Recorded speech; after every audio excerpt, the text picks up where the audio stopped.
Ladies and gentlemen, pay attention. This is your boy, the coach from the WWE. I would like to welcome you to the very first wrestling podcast in the world to take you on a weekly deep dive into classic matches along with legends of the squared circle. Enjoy the discussion. Enjoy the back and forth. There's so much to get into. Ladies and gentlemen, this is the Payoff. Woo! This is Tom Healy, and as always, I am joined by Jeff Ryan. Jeff, how was my woo?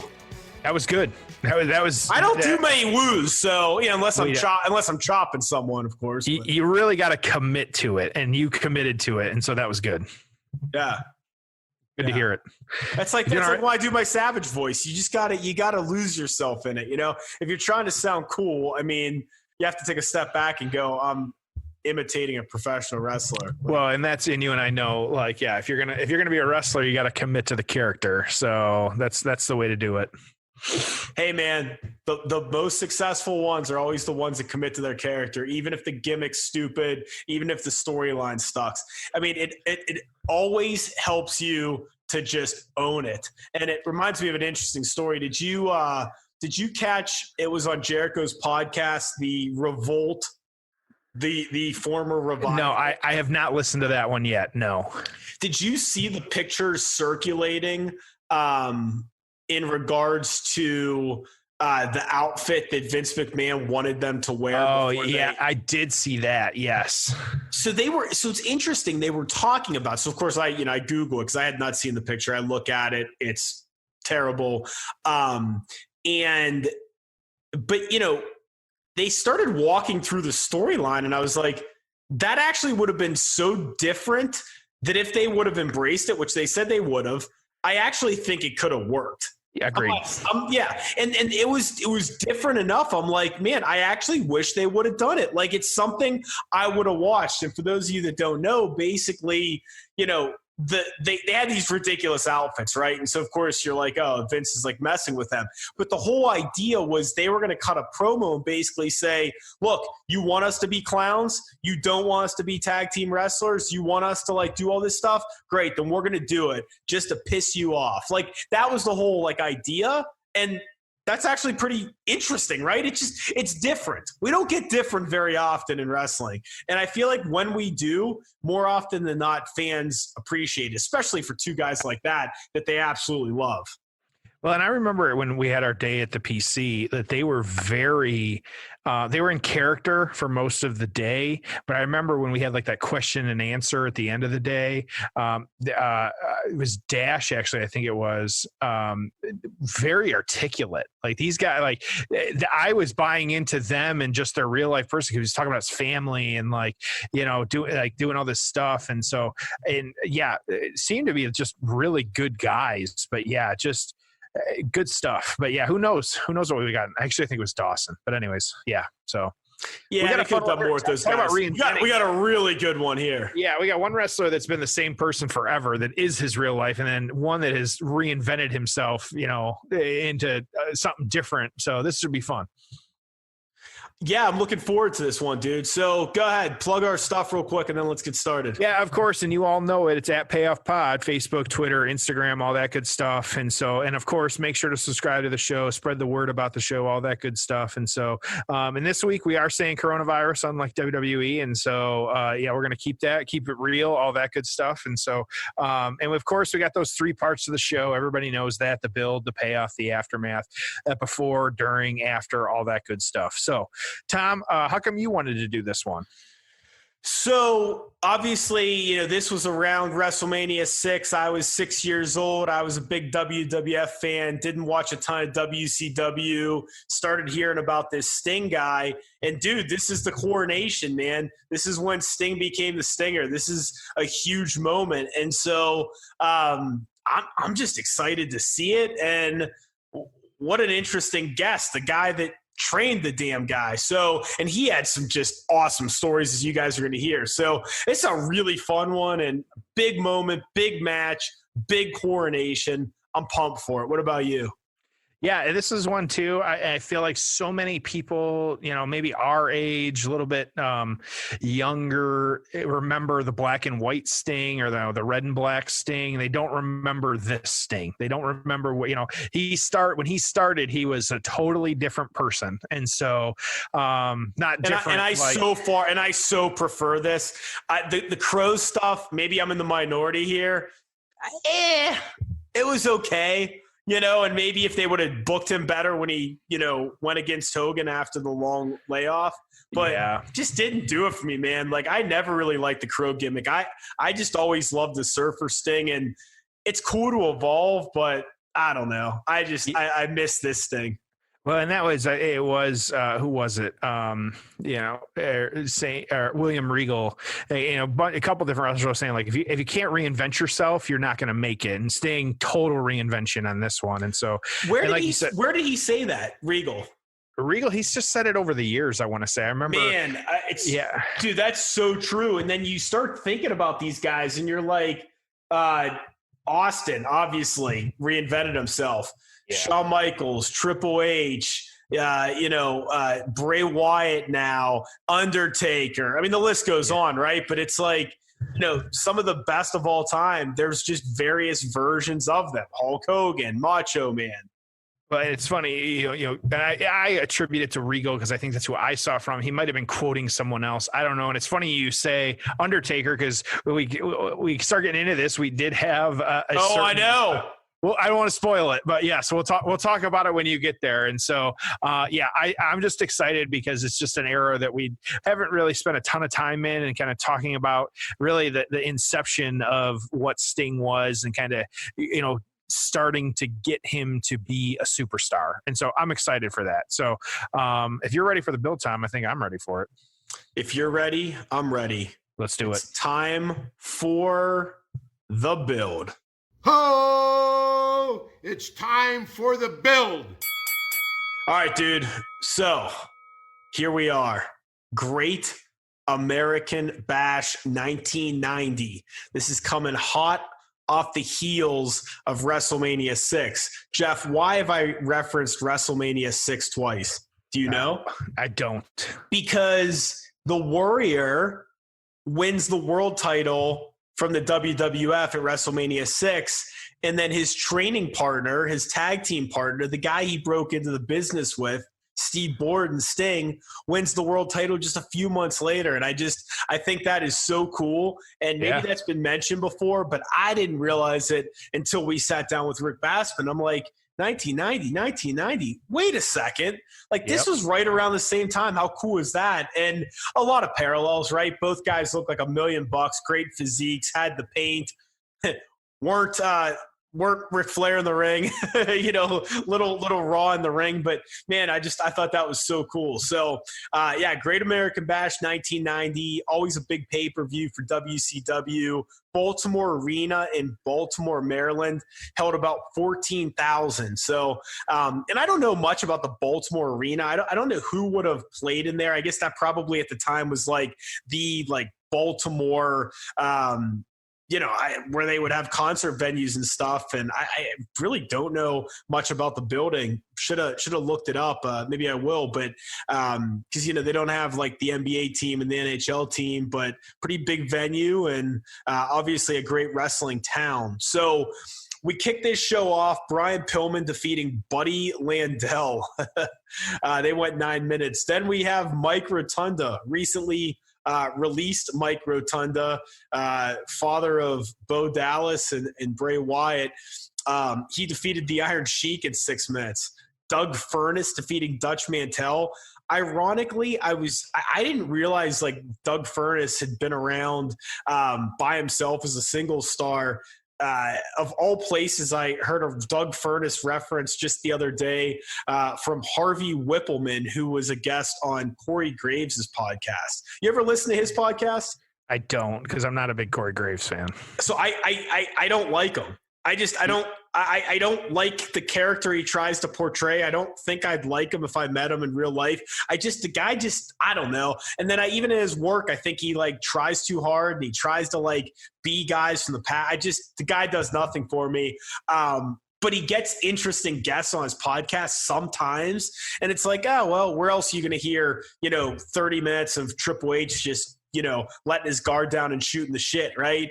Right. And I happened to just click on Harvey Whippleman. I was like, that's random, and still working behind the scenes, which I thought was pretty cool. But yeah, it mentioned Doug Furnas, so there you go there. Harley Race defeating Tommy Rich in 6 minutes.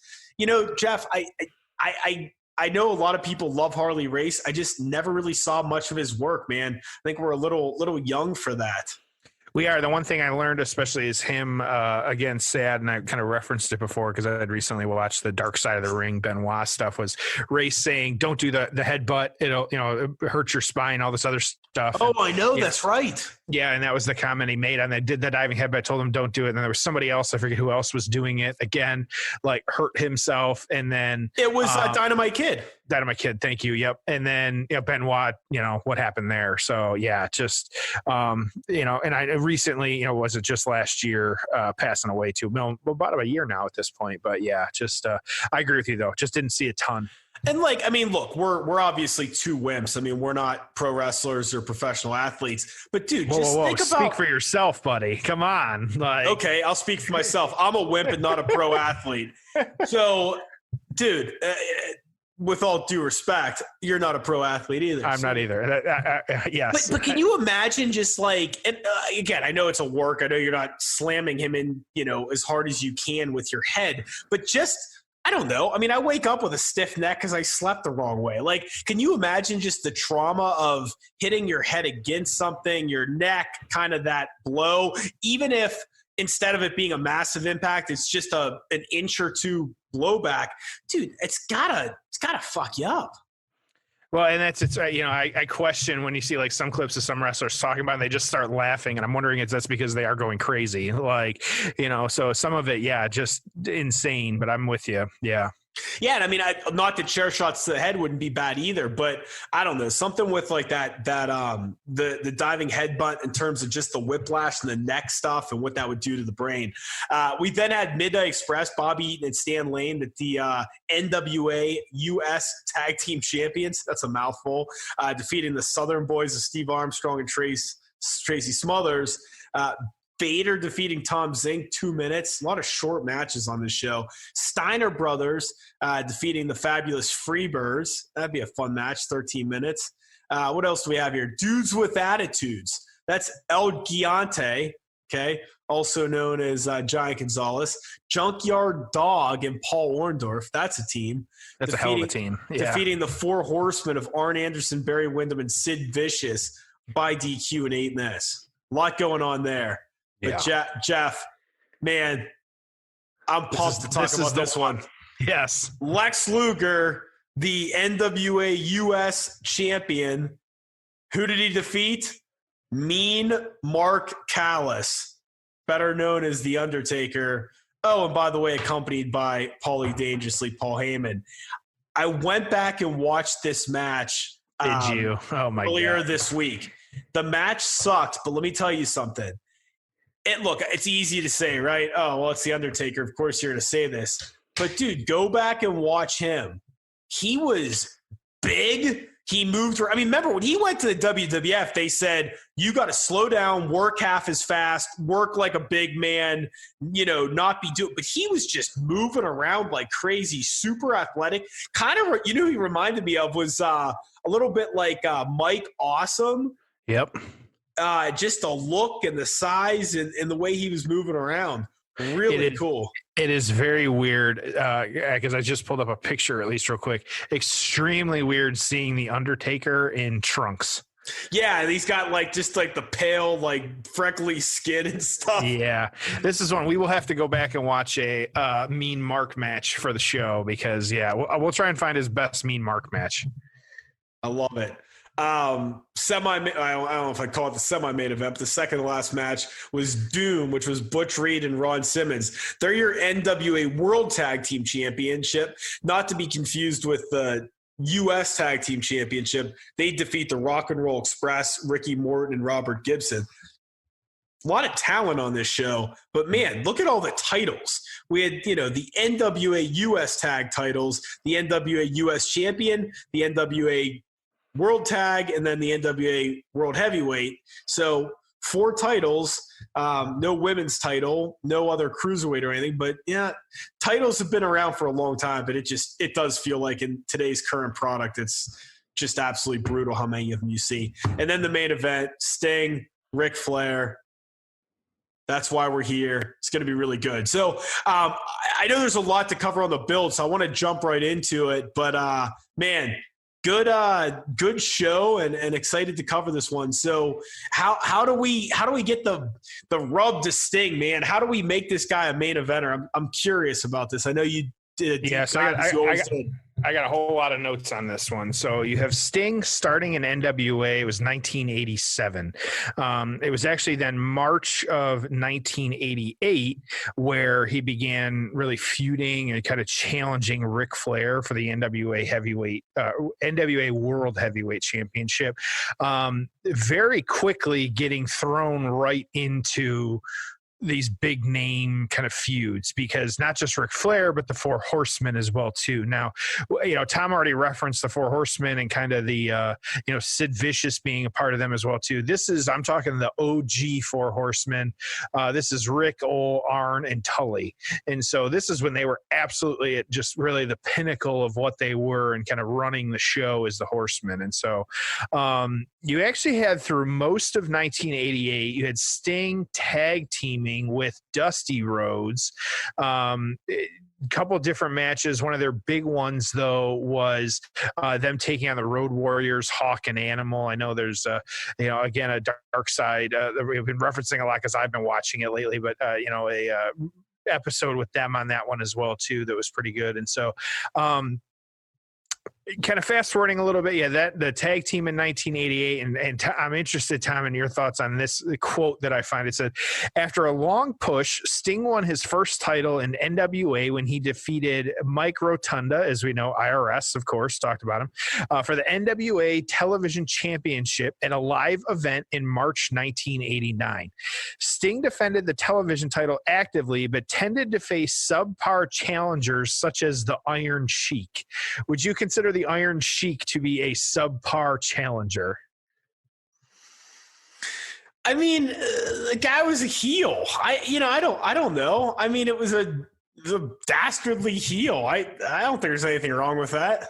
Yeah, I thought that was interesting, the subpar. So now kind of getting into this a little bit here, you had the great, actually, just the famous wrestler, he actually challenging Sting. This was a time when there was some things going on with New Japan. This was Great American Bash 1989.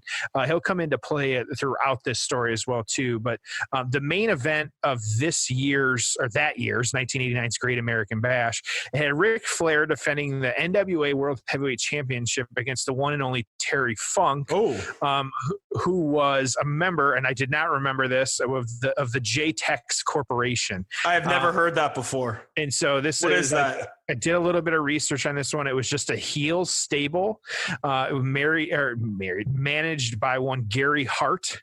And so just really a kind of side feud to the Horsemen as well, too.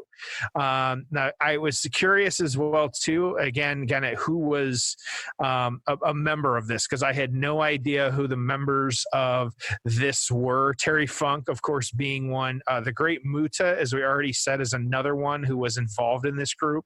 And then some names that I had not ever heard of. You had Dick Slater would be one. The Dragon Master, or Mr. J, as it had it, who was, again, a New Japan wrestler. And then Buzz Sawyer, who was another one that, again, did not remember Buzz Sawyer. So we had a few people here that, also deceased, but, part of this crew that this was a new one to me, because this is not something you and I ever followed. I can hear all the confusion in your voice. Yeah, because it's just, we got some weird names on this one. But so important, though, to understand. So after Flair, though, got the victory over Terry Funk in this one, he was actually attacked by part of that stable, the Great Muta. Sting actually came to the ring, even though he had been feuding with Flair, because Muta and Sting had their feud going on. And so the two of them, or four of them really, Funk, Muta, Sting, and Flair, actually had some back and forth between each other that summer. It was actually a Thunderdome cage match, which we're big fans of Thunderdome around here. Which Sting and Flair actually won. That was Halloween Havoc 1989. So you had Flair, you had Flair and Sting, Sting joining, which was at this point a newly reformed and now faced Four Horsemen along with the Andersons. So you had the four of these guys. And so it was actually, and it's so interesting though. So it's important to understand like Sting now is like part of the Horsemen. And this is, again, reminder for everyone, this is not white and black Sting. This is, Surfer Sting. So something to keep in mind on that one. So what you had though is Sting wrapping up the year. He actually won an Iron Man tournament, which the competitors were Sting, Luger, Flair, and the Great Muta. Sting actually beat Flair that Starrcade that night, which gave him enough points, which is how the tournament was kind of being tabulated, to win it. Because Sting won, he then became the #1 contender for Ric Flair's NWA World title. So you've got these two guys that are in the Horsemen now, with one of them having the title and one of the other members having a #1 contender shot. So as you can assume where this goes, you had Sting getting kicked out of the Four Horsemen. This was February 1990 Clash of Champions, after Sting would not give up that title shot.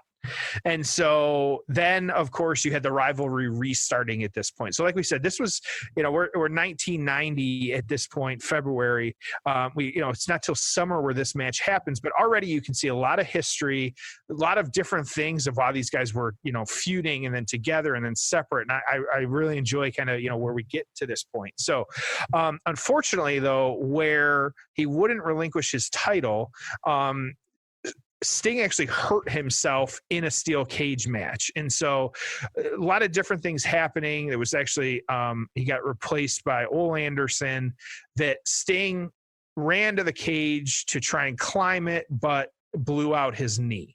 And so because of that, it was unfortunate that he had to miss some time, had to go away. But throughout all that, though, he was still kind of in the stories and kind of feuding, and it was at least kind of on camera, which is weird to think about that now. Like, blew out his knee, but he was still working, not matches, but was still doing what he had to do. It kind of speaks to the popularity of what Sting was at that time. So Lex Luger actually, so Flair needed an. Yeah, I can't remember the last time a guy was hurt and then they just kept him on TV the entire time. Right, exactly. So you had Wrestle War 1990, that Flair now needing a new opponent.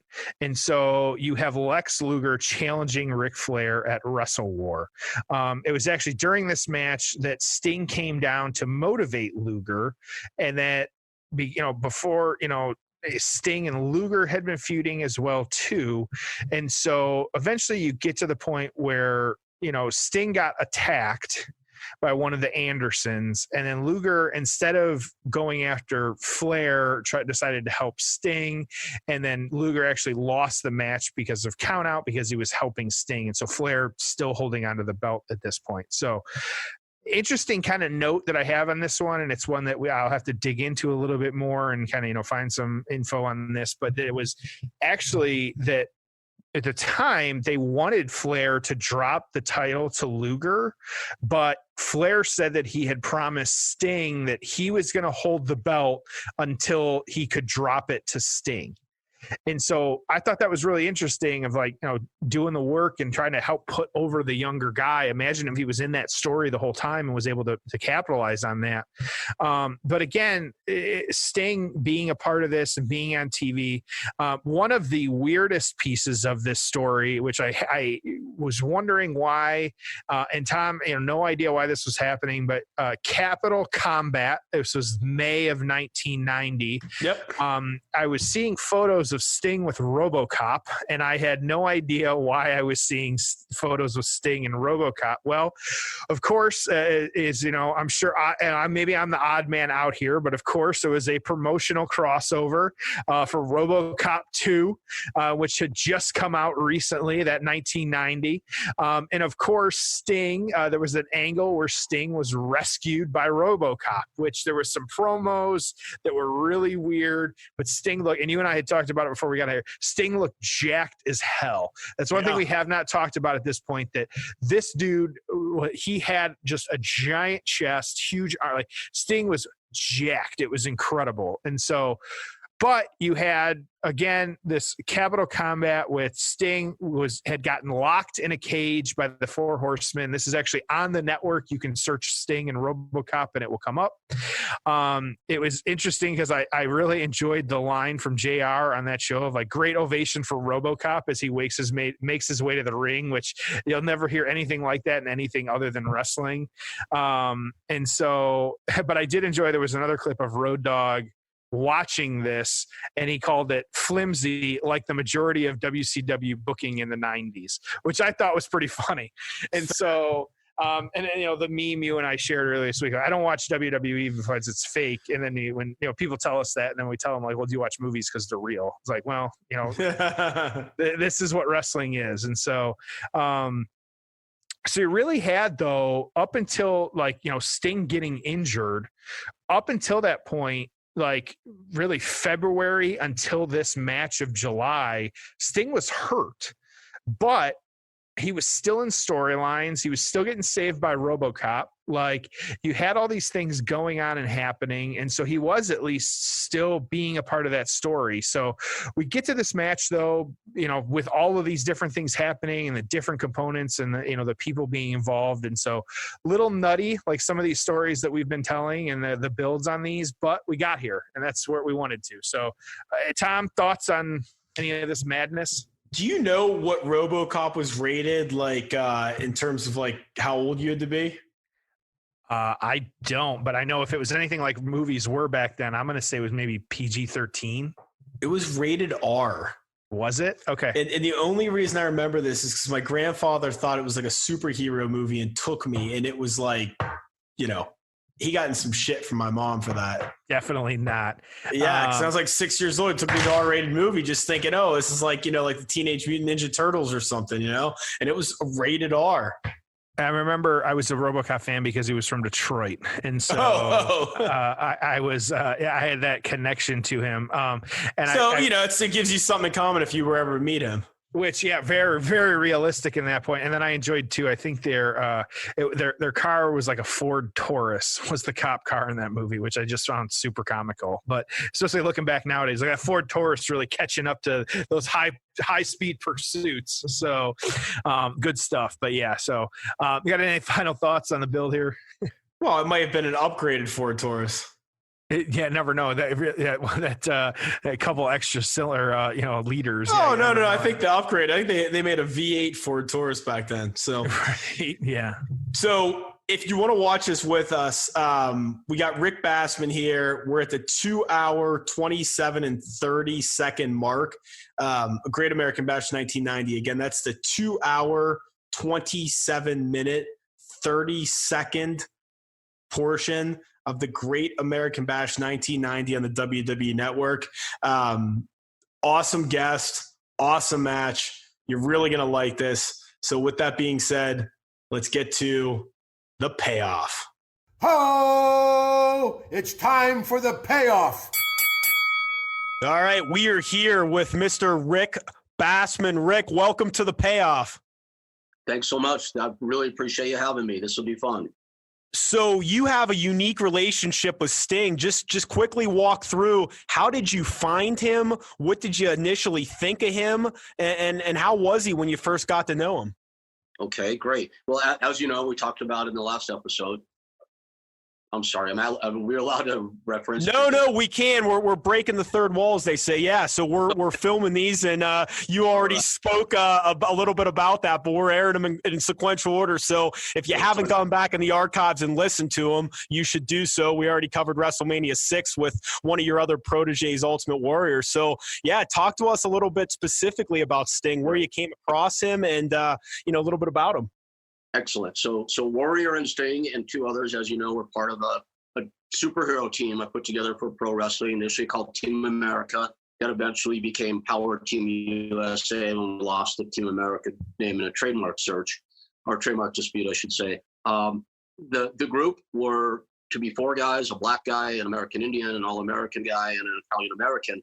And I cast the group, for lack of a better word, and pretty quickly lost our first blonde-haired boy, All-American boy. So I was looking for a replacement.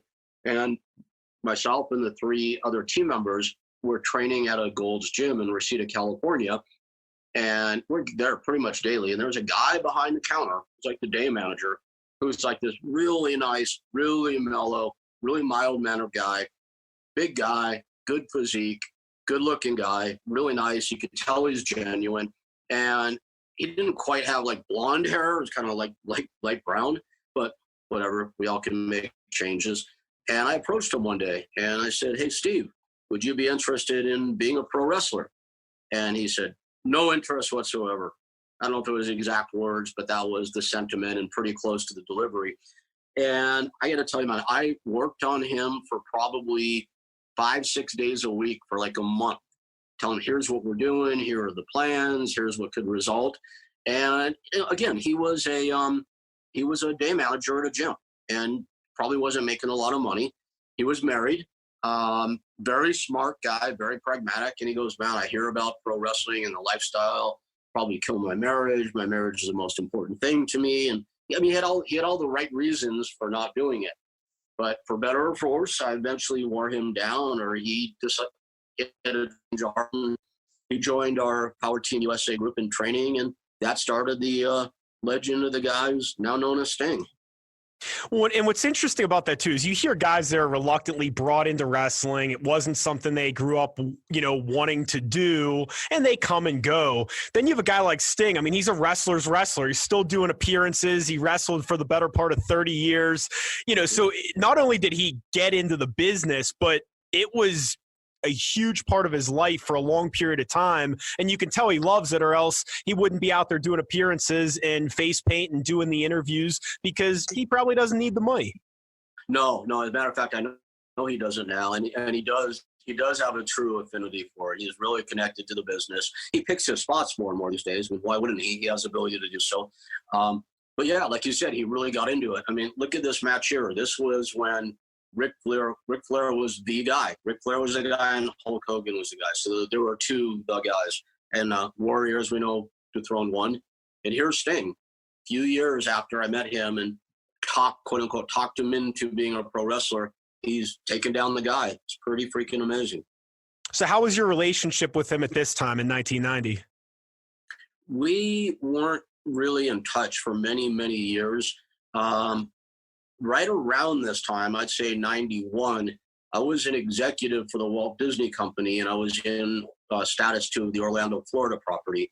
And I got friendly there when I was working there with Eric Bischoff, and then with a lot of the brass at WWF to provide a Disney connection to that. I actually brought two different pro wrestling properties to Disney.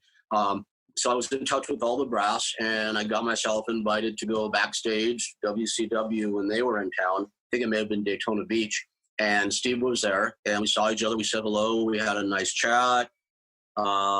He said to me, he goes, "Hey, I want you to know that all those years ago, that wasn't my idea to walk out. Jim pushed me in that direction."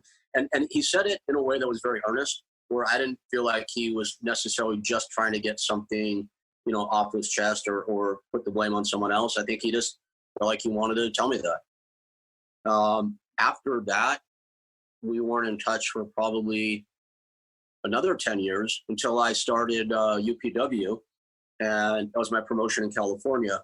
And UPW really took off, and we had this funny rep. We became known as a place that would book top guys from WWF, WCW, ECW that had never done quote unquote indie shots. And not only would they come work for us, they would actually put our guys over, which is pretty unheard of. And there, one night I wanted to do something where Sting would come in and work. You know, I wouldn't dare ask him to go under anybody. Obviously, he was one of the top stars in the business. Turned out WCW wouldn't let him work, but he said, hey, I can do an appearance at your show. So I ended up booking him, and this is really cool. I had 3 tables side by side. Sting, Ivory when she was the WWF champion. I had retrained her after Glow and got her to WWF. And then Rob Van Dam, who at the time was a top dog in ECW. So we had all 3 of them side by side, which was pretty cool. And when it came time for the payoff, Sting wouldn't take any money from me, which I thought was pretty nice. Wow. So, you know, obviously you look at Sting, you look at Ultimate Warrior, you know, go on down the line of the Cenas and the Mizes and all these guys that you've helped, right? And I'm not saying that you've taken all the credit for, obviously you haven't, but you facilitated their growth in the business. You helped them. You put some polish on it, whatever you want to call it. But I mean, what's the secret? Why have you, and I say you as in your system and the things that you were doing in California, what's the secret? I mean, how did so much talent make it to the big time? Is it you picked out the right guys? Is it you got them working to their strengths? What is it? Well, it's a whole combination of things.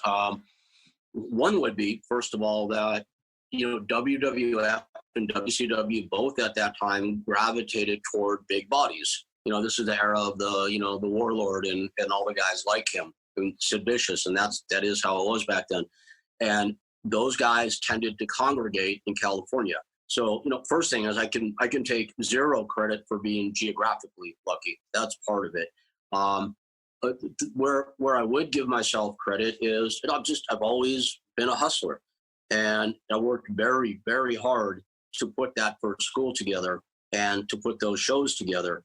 And, you know, there'll be people out there, you know, I like to refer to them as the JCs, and I don't mean our good friend Jesus. I'm talking about Jim Cornette and John Cena in particular, who will go on and on about how now it does become it doesn't become UPW anymore, how I took advantage of them and, you know, took money out of the boys' pockets and whatnot. And I mean, I know it's a long answer to a short question. I tend to do that, and I apologize.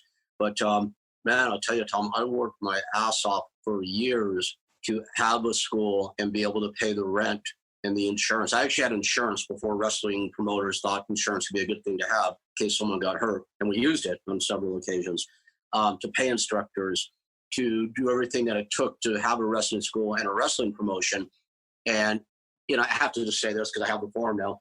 I remember many nights when I go back to my 1-bedroom apartment with my wife, and we would wonder how we were going to pay our personal bills, because I was putting the wrestling bills first to make sure the school stayed alive. And in doing that, was providing a place for guys like John Cena to train for free and so on and so forth. So half was where we were. Half was the hustle and the platform that I put together, that others helped me put together, just from sheer hustle and inertia. And then the big carrot eventually were the relationships I was able to form outside of UPW, with WWF, with New Japan, with 01, so on and so forth. Well, and look, the way I hear it, as someone that owns a couple businesses, is you set up a business model. You invested, you created an environment. It was certainly different than the quote unquote traditional wrestling school, but you set up a platform, and folks could choose to be a part of that and reap the benefits in situation or not. I don't understand what's wrong with that. I mean, you invested in them, you put the right situation together. Look, if NXT runs a show, yeah, they're running a business, they've got bills to pay, and I don't understand how it's really any different, right? Well, yeah, the difference then was there was, you know, first of all, kayfabe was still kind of like hovering in existence and whatnot. And the old school was still there. You know, the guys that were coming up were frowned upon if they hadn't averaged 500-mile drives to shows and survived sleeping in the backseat of a car eating tuna fish. People thought that's how it should be still.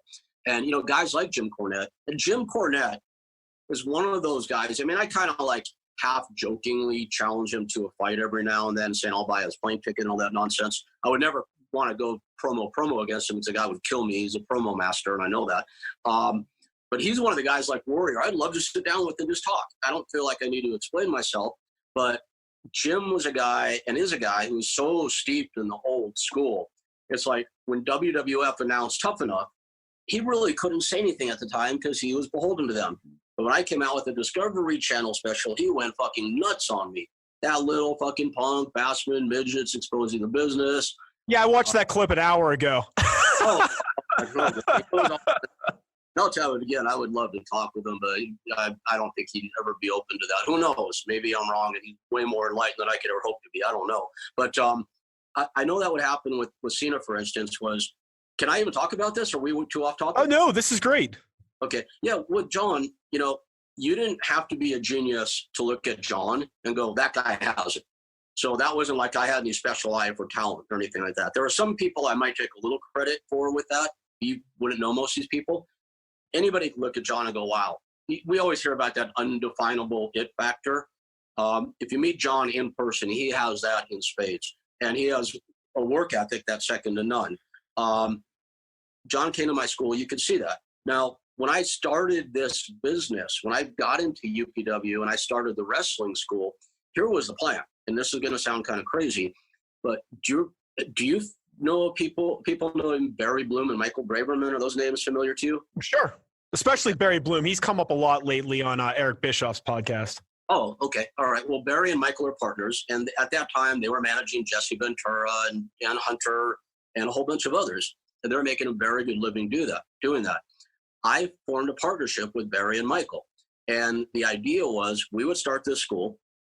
We would recruit tons of giant monsters. We would teach them how to be pro wrestlers. We would pay for that. The guys that started to show potential, we would then forgive them of any expenses. We would pay all their expenses. We would sign them to management contracts, and we would then bid them off to either WWF, WCW, or maybe ECW. That was our business model. It was a weird model. But that's what's funny is it's actually very common in golf and probably other sports as well. So it's not some crazy. I mean, I'm just saying if people are listening, going, well, that sounds horrible. It's very common that you're essentially investing in and bankrolling people to learn how to do a profession, right? Yeah, exactly. And now this is my standpoint. I would love to sit here and talk with John Cena and see how he'd respond to the following. For instance, John came in. But now we also had paying students as well. I think it was like $250 a month, if I remember correctly. We offered a pretty big schedule of classes. John came in, he paid tuition for, 2-3 months. And he came to me one day and said, I cannot afford to pay this tuition. Can you let me go? Not let him go out of the school, let him go on the tuition. And, already he and I, we didn't have much affinity for each other. That's putting it mildly.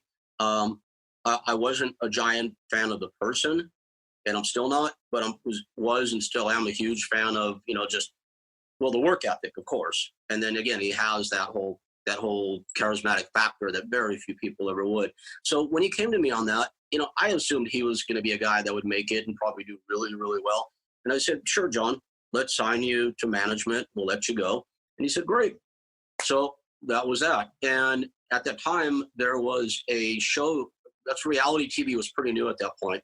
There was a show casting called Manhunt, and the casting call came across my desk as an adjunct of what I got then being in LA and Orange County with all these giants. Is I did a ton of movie and TV bookings for all these guys and commercial bookings, which was great money, especially for them in those days. This Manhunt deal came up. They wanted this one particular guy from my school. I thought John was a better choice. I pushed John very hard on these producers. They got interested. Then we got an offer. And the offer was $20,000. I'll never forget this. And through a lot of pushing and pulling, I was able to get John's offer up to $40,000. And this is a guy who just months before could not pay the $250 tuition for my school. And I'll never forget closing that deal. I was in my car in the parking lot of the Irvine Spectrum. It was mine and my wife's wedding anniversary that day.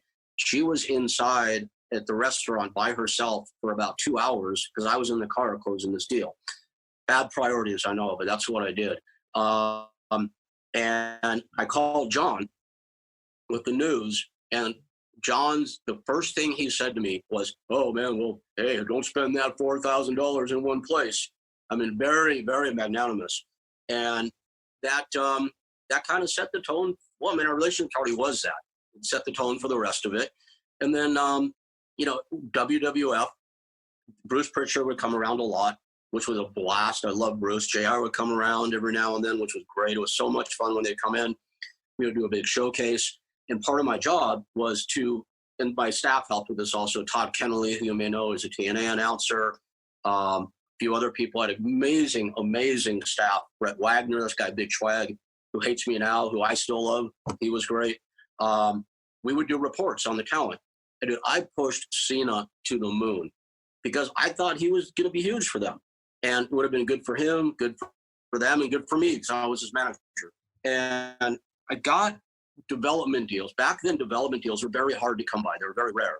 And I got 4 development deals all at the same time. Aaron Aguilera, who became Jesus for a short period of time, Basil Bozinis, who passed away, and Justin McCulley, who became a UFC heavyweight fighter. He actually turned the deal down, which was shocking.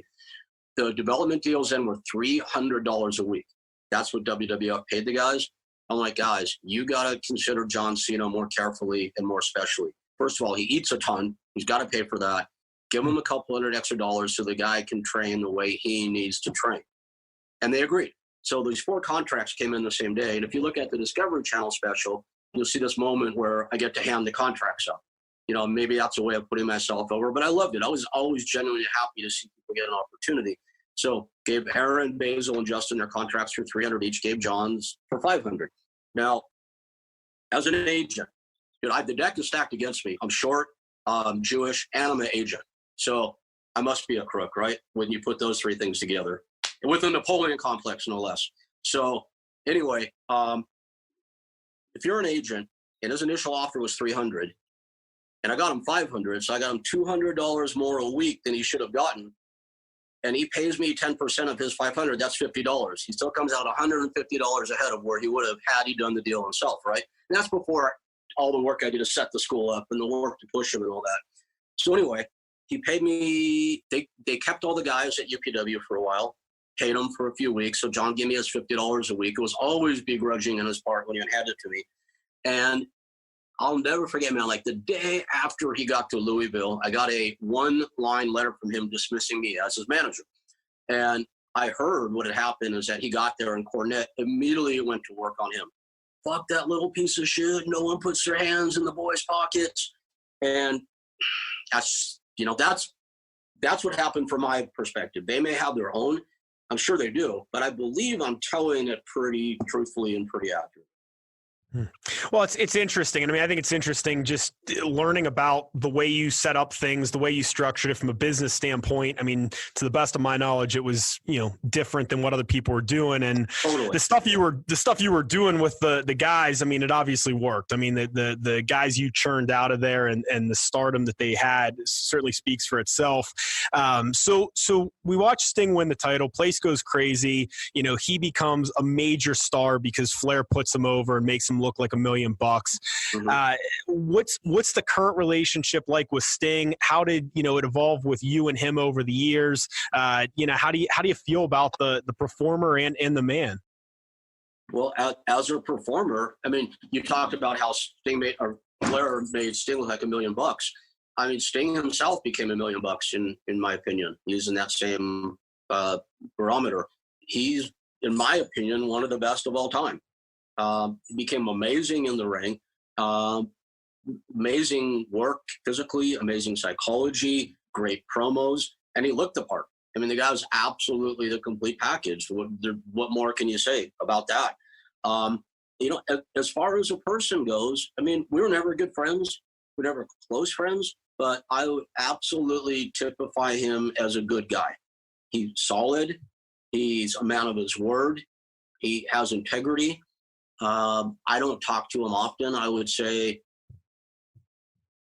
since he handed me that initial investment back that I made in him in 1985, that we probably talked 20 times maybe. And it's usually when I have a booking, and he's taken some over the years, and he promptly sends me my 10%. Because yes, Jim Cornette, I still take 10% when I get people opportunities. And he's always been great to work with, man. It's just, he's a good dude. So what are you, let's tell everyone, you said you're still taking some bookings, still doing some stuff. What's your current connection to the wrestling business? Currently, I'm consulting for a company out of California. They're called the United Wrestling Network. They own two brands called Championship Wrestling from Arizona and Championship Wrestling from Hollywood. It's one of the two partners is a guy named David Marquez, who actually used to work for me back in the UPW and Valor Fighting days. And Dave has, with his partner, just like by spit and tissue paper, managed to put together a deal where they've got these two shows in about 70% of the markets throughout North America. It's pretty astounding accomplishments. They've done it with very, very little investment. And we are working on major, I know wrestling uses such superlatives because we're showmen and exaggerators, but it'd be fair to use words like very, very major expansion that we're actually going to be approaching WWE with very shortly. Wow, that's exciting. I'm sure it's fun for you to, be in the game and still doing things all these years later. Yeah, it's cool. And, I do, and, to stay alive, I live in Hawaii with my 4 pit bulls. I'm on Maui, have that consulting deal, and I still do bookings. And by bookings, I mean, TV shows, movies, commercials. I just talked to both, to Charlie Haas and Jackie Gaeta this morning. I got them small bookings and something. And, it's nice to stay in the mix. I actually had a very good potential deal for John Cena not long ago. And it was a lead in a movie, but I guess it wasn't quite at the level that he is earning at right now. And I mean that completely. I mean, he's an A-list star now, which again is amazing. And I thought it would have been a really cool opportunity to get back in touch and say hello and see if we could become, if not buddies, at least have a conversation, but not this time around, unfortunately. Well, appreciate you sharing. We covered a lot of stuff here. It was fantastic, and Sting and all kinds of other business stuff. So really great time with you. Appreciate you being on the show, and have a great night. Yeah, you too. Hope I didn't talk you to death, man. Thank you. No, this is great stuff. Thank you. Ho! It's time for the aftermath. All right. So, Jeff, gut thoughts, first thoughts. What'd you think of this one? Just craziness, just so much happening, so many different people involved. Like it just, we recently talked about a match not getting overshadowed by, people running in and things like that. This is one of those matches where that was not the case. Like if you were looking for a 5-star on this one, not happening. Yeah. So let me ask this. What'd you think of that Sting USA outfit? I will always I'm with you. I actually do like the Ravens thing, but this was very good too. So Sting did a live show at whatever Starcast I went to. I think it was number 2, the one in Vegas. Okay. So I asked him, I grabbed the mic. I was like, did you ever think about doing the Sting, the Surfer Sting later in your career? And he goes, dude, I lost all my hair. I couldn't if I wanted to. I was like, oh, okay. It makes sense. So. Yeah, I was looking for something, I guess, a little more profound. He's like, yeah, couldn't. I guess that works. Okay. Thanks, Sting. So we got some aftermath things here. And of course, I do want to thank kind of Rick Bassman for kind of, sitting down and talking about that one. Like I said, those who are not aware, go back and kind of listen to some of the previous episodes we had with him, talking about, really, building the Undertaker up to what he was, or not the Undertaker, the Ultimate Warrior. And, some of these guys really getting their start, John Cena, things like that. Some of those videos are just kind of fun to watch, but definitely go back, kind of check out some of those past episodes in the archives to kind of what we have and things like that. So, of course, this main event, you had Ric Flair defeating, they're retaining the NWA World Heavyweight Championship, facing off against Sting. kind of interesting how this played out, because during the match you really had the Steiners, you had Paul Orndorff, you had, like you said, like dudes with attitudes, you had them around the ring, you had El Gigante, you had Ole Anderson, you just had all these different things kind of happening. Just really crazy. There's no other way to cut it in regards to kind of how this played out and kind of what happened. And part of this that to focus on too is you actually had some areas here where Sting going up against someone known as the Black Scorpion. This is one that kind of like how this feud would play out like over time. And Tom, do you remember the Black Scorpion promos? No, the promos. No, I don't. So the Black Scorpion, for those, he would really just kind of, it was just like a distorted voice. It would sit in front of the screen. You couldn't really make out anybody or understand who it was, but you had really Sting getting taunted and attacked actually on different occasions by the Black Scorpion. It was kind of after this all played out and kind of things happening. And kind of having this match. And what you had though was, this match between the two of them taking place in July, and really Sting not knowing who the Black Scorpion was.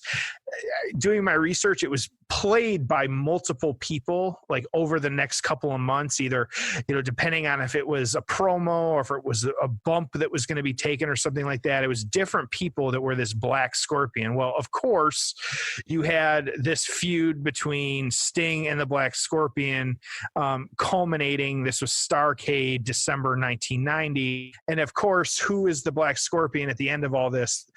Ric Flair.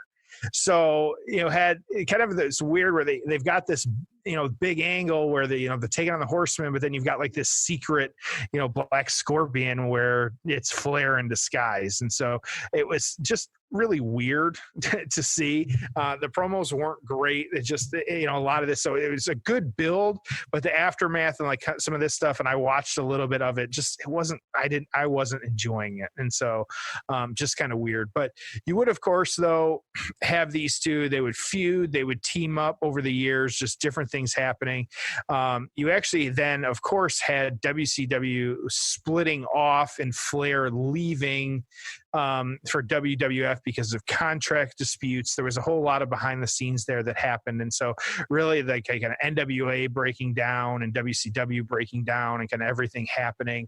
And so Flair leaving, what he actually though had, Sting going on, continuing to have good matches. He would actually go back and team with Luger. So it's interesting where you had, Flair feud, teaming feud. You had Luger feud, teaming feud. And then we're back to another team with Luger here. It was actually Super Brawl 1, the first one where the two of them, or what a lot of the list had this one as the best match of 1991. It was Lex Luger and Sting versus the Steiner brothers. So, and that's one too, that's on our short list of matches to check out one day. So just a lot of, different things happening, the Black Scorpion stuff, not fun. But this was very early in the careers too. And so these guys kind of where they went and what they did. And Ric Flair was always going to be Ric Flair. But again, this is a period too where he ended up leaving for WWE, WWF. That's right. Yeah. So interesting though how it played out.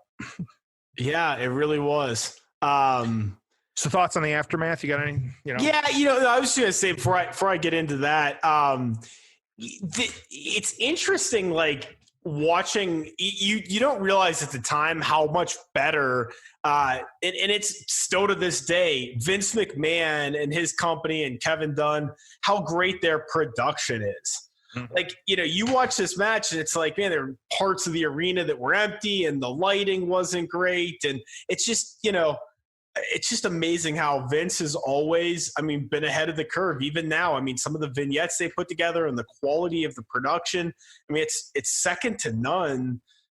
It's as good as anything the NFL's doing or anyone else. It's that good. Yeah, it really is. It's surprising, but yeah, it's worth it. So even if you look at like comparing like WrestleMania 6 and what they were doing in 1990 versus this, massive difference, man. Even when they weren't doing well, they were still producing better TV. So, it's I say we jump into our payoff scores. I'll let you go first this week, dude. Well, we got the reviews, and so yeah. We'll touch on that. And so it's interesting you keep bringing up that WrestleMania 6 because the 19th match of the year was Hulk Hogan versus the Ultimate Warrior. The runner-up to that one was Sting versus Ric Flair. So interesting how that was the match of the year, but the wrestler of the year, the winner that year by a slim margin was Sting, the first runner-up to that, the Ultimate Warrior. And so you had these guys, like you said, trained together, came up together, worked together, probably knew each other, what they were doing and could read each other's minds, winning match of the year and wrestler of the year or runner up alternating. Like just kind of crazy how that played out. So interesting though, kind of the Observer newsletter, I saw one, I couldn't find a ton of write-ups on this one. It's just a period where that stuff's not out there. Yeah. But I did see that Meltzer gave this one 3 3/4 stars. Okay.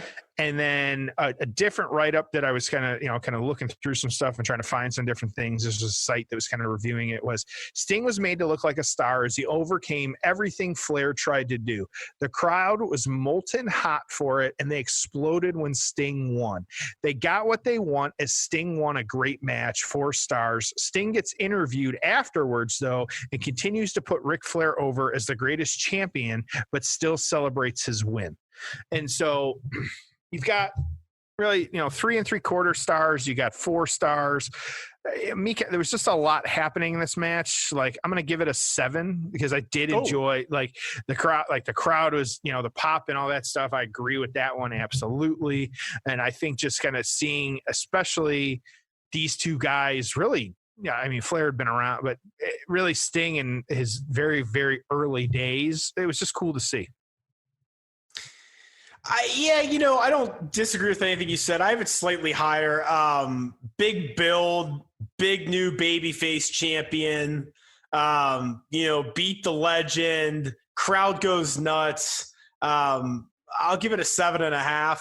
I think where I would have liked to have seen a couple things. I would have liked to have seen just maybe one-on-one. There was a little too much, extracurricular activity for my liking. And I didn't like that Sting won with a small package, and it really wasn't even a well-done one. I would have liked to have seen something a little bit more definitive. And I don't know if the idea was, well, we want to keep this thing going. So, but I don't know, man. You could attack them, TV next week and get your heat back. I personally would have liked something, again, a little bit more definitive. I agree with you too. I am not a small package fan. I feel like, especially you like big packages. I definitely like big packages. So anyways, wow, I really set myself up terribly for that one. But I think it just comes out of nowhere, which I get it. Like that's the point, but it's just, the finish I guess it kind of made sense, but still I feel like it's such a cheap finish too. So, yeah, I'm with you. I will never say something like that ever again. But, yeah. Didn't you say you're a big fan of John Cena's small package? Yikes. Like that, I don't know. So, I know some people really like the Jort look. So, we'll just have to – you never know with that shit. So, yeah, good stuff overall. You got any kind of final thoughts? We got 7.5. You got anything else?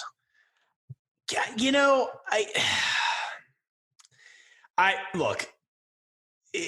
I just feel like I wish things had gone a little differently in Sting's career. He spent, and I get why guys went to TNA, right? You work 10, 15 matches a year and probably made decent money. Like it was easy. It was like part-time, but man, I would have liked to have seen him, I would have liked to have seen him in this era in the WWF or not long after. I told you, I may be in the minority on this. The Crow Sting stuff, I just didn't do anything for me. And I love the guy as a person, as a wrestler, as a performer. I like the Surfer Sting look better. I like the energy. I like the work rate, all that stuff. And I would have loved to have seen him while he was still in his physical prime, against Steve Austin, against The Undertaker, against Shawn Michaels, and the list goes on and on. I wish he wouldn't have hurt his neck against Seth. I mean, I would like to have seen, it's a shame. He finally enters the grandest stage of them all, if you will. And he just a little old, a little slow, a little hurt. Personally, I'd love to see him wrestle one more time if he was up for it and he could get a good match out of himself. Where the big, what opportunity I'm going to say exists, right? Yeah. You do some kind of a cinematic match first taker, but I don't know. I don't know if that's going to be that's probably something that's going to jump the shark soon. And I don't even know how much longer, but that's going to get overplayed to death. Well, I'll be interested, especially, how much more they do it. We've seen some different things, how they played out. And it's weird to say. And I think that could be like, one of the biggest what ifs of what if Sting had come over in like 2002. What if he had come over when everything was breaking down and kind of things happening? So yep. Hard to say, because he didn't come over another 10 years after that. Just, it's just tough. And at that point, 10 years, and he had done 10 more years of wrestling at that point. That's a lot. So yeah, it's hard to say what we would have gotten at that point, but we'll never know. So good stuff. It's true. But yeah, so we've got, of course, finding Ric Flair on Twitter. You have Ric Flair Nature Boy, but it's NATR Boy. So make sure to check him out there.